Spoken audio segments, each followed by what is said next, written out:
Anggulong love triangle, motibo sa pagpaslang sa tatlong katao. Bago tayo magpatuloy, huwag kalimutan mag-follow, mag-like, at i-share iyong aming Facebook page.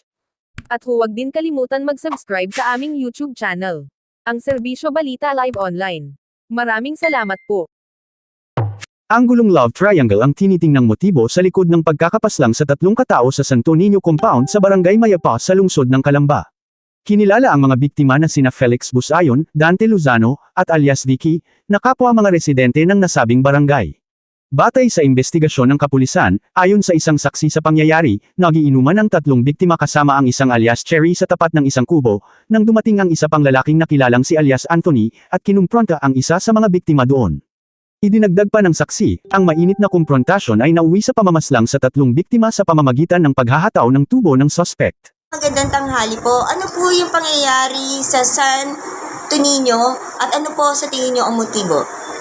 Yung pangyayari kahapon, nalaman ko lamang po dahil tumawag si Kapitana Vicky Torres sa akin at may tumawag daw po sa kanya concerned citizen na sabi, nakitang tatlong patay doon sa barangay, Sitio Santo Niño, Barangay Mayapa, Calamba City. At akin po naman agad pinuntahan. Tapos bago nga po lang umalis, nagtumawag muna kami sa police station para sundan ako roon sa Sitio Santo Niño. Pagdating ko po roon, nagulat ako. Dahil nakita ko po ay tatlong patay agad. Yung isa po nasa loob ng kubo, isang lalaki. Yung isang lalaki po nasa upuan. At yung isang babae po nasa bandang patay din. Kaya kung kami nagtanong-tanong din po kung bakit pinagmulan doon, sabi ko dahil nagseselos yung isang lalaki na aming naging suspect.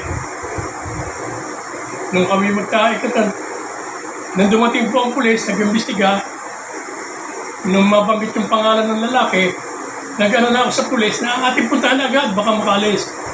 Yun nga po, pag nag-agad yung pulis, naggawa ng nahuli naman agad po namin yung suspect.